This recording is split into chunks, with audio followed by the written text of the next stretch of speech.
Well, good morning, Dojo Nation. Time for a cup of coffee and a couple of thoughts.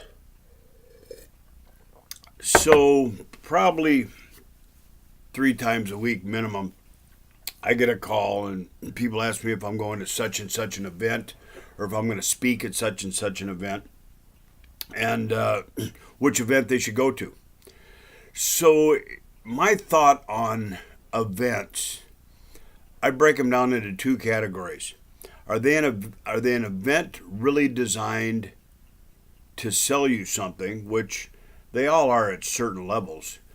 But what's the trade-off of your time versus the benefit? And what I've found over the years, the the events themselves almost aren't as important as the people that attend them. And the people that are coming from a position of giving or a position of taking. I'll give you an example. Um, every time I go to an event and listen to Melody Schulman Johnson, she's now Mrs. Johnson, every time I hear her talk, I learn something. She's been around the industry for a while, but not nearly as long as I have been. And I listen to her talk, and many times about the same thing that I've heard a half a dozen times, but maybe that time I learned it. Maybe that time it got through my thick head. So going to these things with an attitude of being a learner, but knowing that the people that are there are the givers and are really trying to help you along is very important.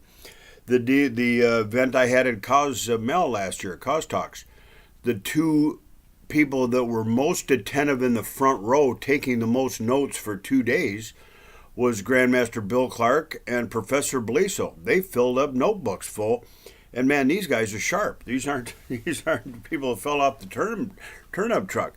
They're still learners, and so they come to the events to learn there. But then when the event is over, you probably found this too. A lot of the information and a lot of the aha moments come from sitting at the restaurant, sitting at the bar.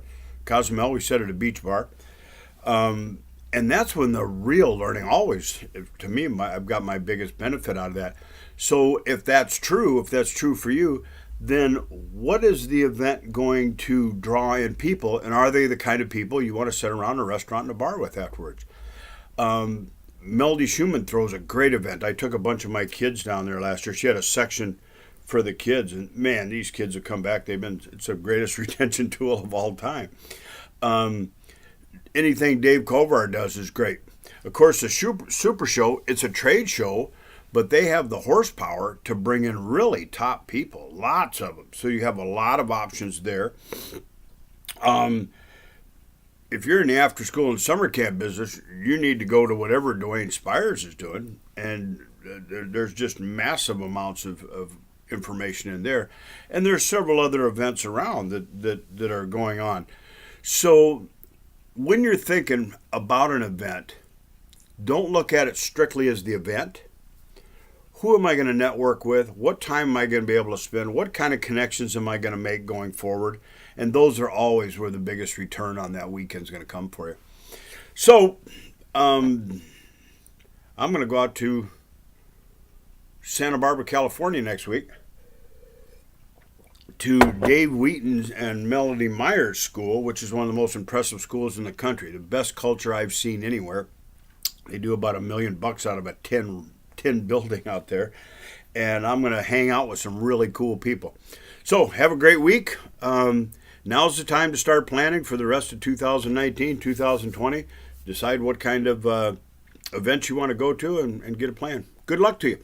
Bye and bye.